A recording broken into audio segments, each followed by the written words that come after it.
नाज़रीन, मांग रहा है पाकिस्तान में एक दफा फिर खुशामदीद। हम मौजूद हैं कराची के कैंट स्टेशन पर और इस वक्त बात कर रहे हैं कि क्या पाकिस्तान रेलवेज को प्राइवेटाइज कर देना चाहिए या नहीं कर देना चाहिए।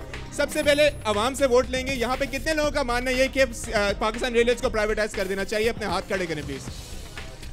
नहीं, आप ये नहीं कह सकते, आवाम उनके राय का इनका हक है। आप में से कौन कहते हैं कि पाकिस्तान रेलवेज को प्राइवेटाइज कर देना चाहिए? मेरा ये कहना है कि प्राइवेट करने से कोई भी फायदा नहीं होगा। ये अरबों रुपए की प्रॉपर्टी है पाकिस्तान की, इसको तुम जिसको चाहो ये बेच दो तो ये कौड़ी के दामों बिकेगी। इसको 60 साल लगे हैं बनने में, तो अब इसको एक पल में उजाड़ दोगे। फिर सबसे पहले रूट कॉज जो है वो अवाम है। मगर जैसे सूरत हाल चल रही है पाकिस्तान रेलवेज की सरकारी इदारे के तौर पर, जिस तरीके से यहाँ पे काम चल रहा है, आपको क्या लगता है कितने अरसे और चल जाएगी पाकिस्तान रेलवेज? ये अगर इस जैसे अब चल रही है ऐसे तो हफ्ते आपके गोशगुजार ये बात भी कर दें कि आपके मिनिस्टर जो हैं गुलाम बिलोर साहब, वो कहते हैं कि इंशाअल्लाह ताला रेलवे बहुत जल्द बंद हो जाएगी। उस तमाम सूरत हाल में जब रेलवे का वजीर का ये कहना है कि रेलवे बहुत जल्द बंद हो जाएगी, आप किस तरीके से उम्मीद रख सकते हैं कि रेलवे चलेगी? बात सुने, जब रेलवे का वजीर अगर ये कह रहे हैं ना कि ये जल्दी बंद हो जाएगी, तो मैं कहता हूँ इंशाअल्लाह ताला ये एक हफ्ते के अंदर अंदर बंद हो जाएगी। But coming to the root cause के रूट कॉज क्या है? सबसे पहले इसका कसूरवार जो हम सिर्फ इंतजामिया को या गवर्नमेंट को ठहरा रहे हैं। First of all you have to think that you are weak. सारे के सारे अवाम जो है ये भी बराबर की करप्ट। मगर आपने ये नहीं देखा कि जब बैंकिंग के सेक्टर को वहां पे भी ऐसी सूरत है? Let me come to the point. सही। So what I am talking about कि अवाम कह रही है मैंने वो पुलिस वाले से 1000 रुपया, भाई who says you to go and purchase a ticket from the police वाले से क्यों ले रहे हो? तुम टाइम पे टिकट लो।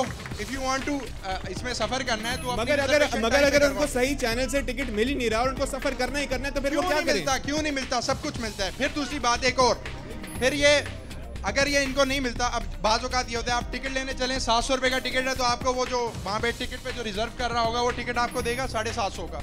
भाई आप उस वक्त क्यों नहीं देखते आपके टिकट के ऊपर 700 प्रिंट होता है, 50 रुपये वो फालतू ले रहा है। You are paying.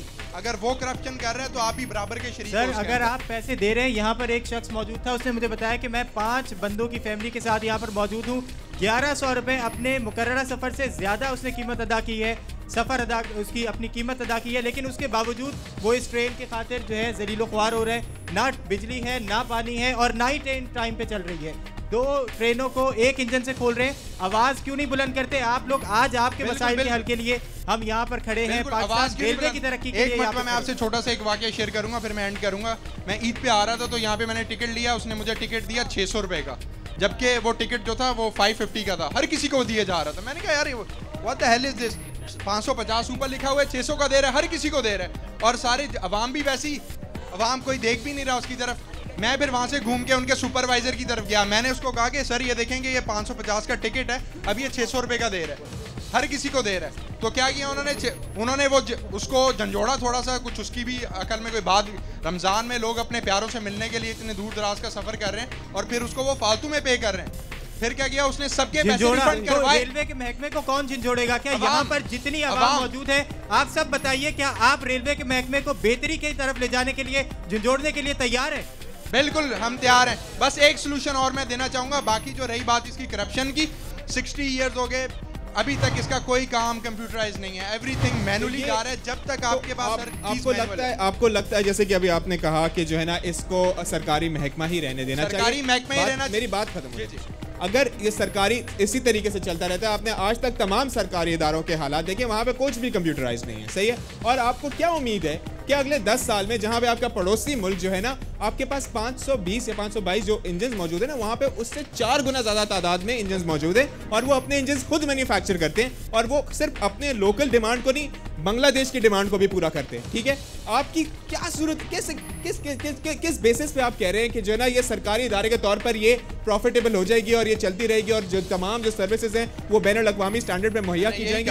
मतलब किस बेसिस पे आपको, क्या एग्जांपल है आपके पास? देखना पड़ेगा कि हमारे अंदर क्या, जैसे पाकिस्तान का PSO इदारा है, PSO की क्वालिटी, PSO जो है वो पाकिस्तान का गवर्नमेंट का इदारा है। कभी आपने सुना है उसके बारे में कोई, आपको कोई ऐसा स्कैंडल मिला हो जिसमें खुलेआम करप्शन हो रही हो? PSO अगर देखते हैं कि अगर कहीं पे वो कैरोसिन ऑयल मिक्स कर रहे हैं तो उसको वो सील कर देता है। सील करने के बाद आपने पंप्स पे देखा होगा, वहाँ पे लिखा होता है कंपनी ऑपरेटेड। उसके बाद फॉर द लाइफ टाइम तो उसको जो उसका पहले जो ऑनर है वो कभी नहीं चला सकता, वो कंपनी फिर ऑपरेट करती है। चेक एंड बैलेंस मेंटेन करते हैं। तो चेक एंड बैलेंस अगर आपका होगा, कंप्यूटराइज सिस्टम होगा, तो उसके बाद आपका ये इदारा काफ़ी बेहतरीन तरफ सही, जाएगा। ये कुछ कहना चाह रहे हैं जी, बोलिएगा। गैस का इदारा है जो बेहतरीन चल रहा है। 40 साल से, मैं 50 साल से देख रहा हूँ, कभी कोई शिकायत मुझे गैस कंपनी से नहीं हुई है। वो भी तो गवर्नमेंट का इदारा है, ये भी बेहतर हो सकता है अगर चाहें तो, लेकिन गवर्नमेंट नहीं चाहती। कौन बेहतर करेगा इसको, आप जवाब दें। ये परवेज मुशर्रफ के दौर में ये रेलवे बेहतरीन थी, बिल्कुल। लोधरा से लेके और लाहौर तक डबल लाइन कर दी गई, जो अंग्रेज़ों की बात किसी ने हाथ नहीं लगाया था। गाड़ियाँ इतनी लेट हो जाती थी पंजाब में कुछ जाने के बाद कि क्रॉस हो गया, अब बिल्कुल डबल लाइनें हैं, गाड़ी आती जाती हैं। हाँ जी, और ये बिलोर साहब तो ऐसे जैसे उन्होंने आंखें मीची हुई है, ऐसी गाड़ियों की इंजनों की लाइटें भी बंद कर दी, जैसे उनकी लाइट पहुंच गई है। और देखें, माजी से बाहर निकल के प्रेजेंट के अंदर आए। बात यह है कि चाइना वाले इन्वेस्टमेंट करने के लिए तैयार हैं। वो आपके रेलवे की ज़मीन पे 5 स्टार होटल बनाने के लिए भी तैयार है। पाकिस्तान में कराक्रम जैसी जो है ट्रेनें भी निकालने के लिए तैयार है। जिस तरीके से आपने ये प्रोग्राम किया, जो आवाम सारी बाहर निकले, जले खाने के लिए तैयार है, डंडे खाने के लिए तैयार है, तो इंशाल्लाह ये लोग सब कुछ करेंगे ये लोग। दूसरी चीज़ यह कि जो रेलवे जो फ्लाई काम कर रहा है कि 20 घंटे का टिकट लेता है और 80 घंटे सफ़र करवाते हैं, इस चीज़ को तो ख़त्म करवाएं। टाइम पर तो लेकर आए ये लोग, इस तरह का फ्लाई नहीं चाहिए। रेलवे की बातें करें। 20 घंटे का टिकट लेते हैं और 80 घंटे का सफ़र कराते हैं, फलाही काम करें जी। CNBC का शुक्रिया कि उन्होंने मौका दिया हमें कि हम अपनी शिकायत, रेलवे की जितनी शिकायतें हम आवाम के सामने लाएं। मेरा पोल्ट्री का बिज़नेस है। मेरा सुबह फैसलाबाद से 9 बजे चूज़ा यहाँ पहुँचना था। मैं सुबह 9 बजे गाड़ी लेकर यहाँ पहुँचा हूँ और अभी 9:20 पे उन्होंने लगा दिया कि 9:20 पे गाड़ी आएगी।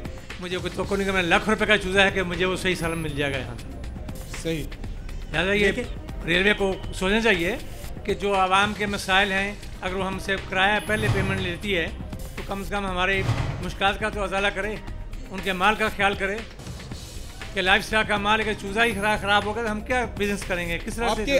आपके ख्याल में किसकी जिम्मेदारी बनती है जो सूरत हाल है जहाँ पे ट्रेनें वक्त नहीं है? प्योरली इंतजामिया की जिम्मेदारी है। इंतजामिया से जवाब कौन तलब करेगा? तो जो उनके ओनर है वही करेंगे ना। सही। गरीब की जो सवारी है, गरीब की सवारी यहाँ पर हम आपको डीजल मैं तो नहीं जाऊँगा। अब सुना है कि 4 बजे से ट्रेन खड़ी है वहाँ नवाब शाह पे कि इंजन फेल हो गया है। सही। अब कौन हम पूछेगा? वहाँ वो पूछे जो अफसराने वाले हैं, वो पूछे उनसे, जनरल मैनेजर पूछे, वो पूछे ना उनके कि क्यों गरीब की सवारी इस वक्त जो है उसको बंद करने की अंतक कोशिशें की जा रही हैं। ये सवारी, ये ट्रेन जो है, एक आम आदमी इस पे सफ़र करता है, एक अमीर तबका इस पे सफ़र नहीं करता है। आपकी सवारी को बंद करने की कोशिश की जा रही है, आप क्या कहेंगे?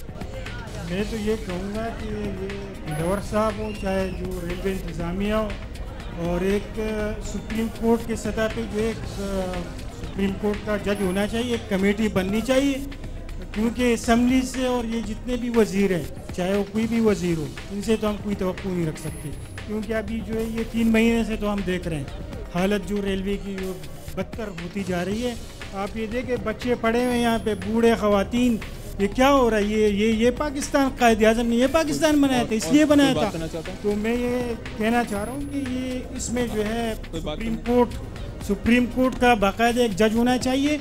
इसमें बिलौर साहब हो, चाहे जो रेलवे की इंतज़ामिया हो, और अभी तक जो है सदर साहब ने भी कुछ, अभी तक उनका एक बयान तक नहीं है। वज़ीर आज़म ने अभी तक अपने मफाद के लिए तो ये कमेटियाँ बनाते हैं और सब कुछ करते हैं, रोडों पे भी। जी, अभी सदर साहब भी तो बहुत कुछ कर सकते हैं ना। सदर साहब तो सबसे बड़े सुप्रीम लीडर हैं पूरे पाकिस्तान के। अगर वो इस चीज़ को, महकमे को ठीक करना चाहें तो सब कुछ, अगर शेख रशीद कह सकता है मैं 2 महीने में ठीक कर दूंगा। सदर साहब ने अभी जो तनख्वाहें और पेंशन जो मुलाजमीन को नहीं मिली, अभी उसके हवाले से तो कुछ इक़दाम उठाए। उसके जो जिम्मेदार हैं वो सदर साहब हैं, क्योंकि वो हमारे सबसे बड़े लीडर हैं। वो तमाम लोगों को कंट्रोल कर रहे हैं। अगर करप्शन के वो लीडर बिठा रहे हैं, जो करप्ट लोग हैं उनको बिठा रहे हैं, तो वो इसी तरह ही होगा सब कुछ। अच्छा, आप में से मुझे कोई इस बात का जवाब दे, पाकिस्तान रेलवेज, ठीक है, एक वाहिद मोड ऑफ ट्रांसपोर्ट है जो कि एक गरीब की सवारी है, इसको मुनाफा बख्श बनाना क्या बहुत मुश्किल है? आप इस बात का जवाब दीजिएगा। भाईजान, मैं तो सिर्फ आपको एक मशवरा दे सकता हूँ रेलवे के लिए। इस रेलवे को सुधारने के लिए सीट नाज़िम मुस्तफ़ा कमाल के हाथ में दे दी जाए, बस। इसके अलावा और कोई नजर नहीं आता। मुस्तफ़ा कमाल को बना दिया जाए। आप बताइएगा, आप क्या कहेंगे? जब तक मैनेजमेंट सही नहीं होगी कोई मसले का हल नहीं होगा। मैनेजमेंट सही, आप क्या कहेंगे? मैं ये कहूँगी कि रेलवे को मुनाफा बख्श बहुत बनाया जा सकता है अच्छे तरीके से। अगर हमारे करप्ट हुक्मरान जो है ना, अगर वो अपनी अयाशियाँ ख़त्म कर दें तो मेरे ख्याल से कि इस मुल्क में बहुत अच्छी तरक्की हो सकती है। और रेलवे का जो सफ़र का ज़रिया है ये आम लोगों का है, ये अमीरों का नहीं है। अमीर जो है बाय एयर जाते हैं, ये आम आदमी का है। अगर आम आदमी का मसला अगर हमारे हुक्मरान हल नहीं करेंगे, मैं समझती हूँ उनको इस्तीफ़ा दे देना चाहिए। सही जनाब, अगर रेलवे का महकमा सही करना है तो मुस्तफ़ा कमाल भाई को अगर इसका वजीर बना दिया जाए ना तो ये महकमा सही हो जाए। अभी आप कराची की सूरत हाल देख लीजिए, पहले रोड की कंजस्टेड देख लीजिए, अब ट्रांसपोर्ट देख लीजिए, पुल बनाए, लेकिन कम टाइम में काम ज़्यादा किया है। तो बेहतर तरीका ये है कि आप उनको बना दें तो ये मसले का हल ही हल हो जाएगा। मैनेजमेंट जब तक सही नहीं होगी या कुछ भी मसला नहीं होगा। सही।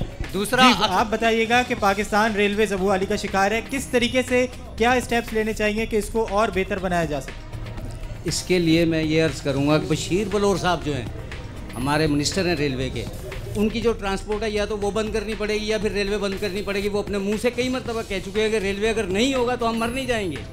ये गरीबों की सवारी, वो अपने ट्रांसपोर्ट के कितना किराया वसूल कर रहे हैं गरीबों। ये भी एक बहुत अहम मसला है और बहुत दफ़ा ये बात उठाई जा चुकी है कि बशीर बिलोर साहब का अपना ट्रांसपोर्टेशन का बिजनेस है और इस वजह से रेलवे की जो तबाही आज इस मकाम तक पहुंचा है रेलवे, उसमें ये बहुत बड़ा एक किरदार है कि अपना बिजनेस चलाने की खातिर है। आप लोग क्या समझते हैं, आप बताइए। एक इस मौजू पे मजीद बात करते हैं, एक वक्फा शामिल कर लेते हैं। नाज़रीन, इसके बाद बात हो रही है पाकिस्तान रेलवेज़ के हवाले से। हम मौजूद हैं कराची के कैंट स्टेशन पर और मजीद गुफ्तगू करेंगे पाकिस्तान रेलवेज़ के हवाले से, मगर इस वक्फे के बाद आप देखते रहिए मांग रहा है पाकिस्तान।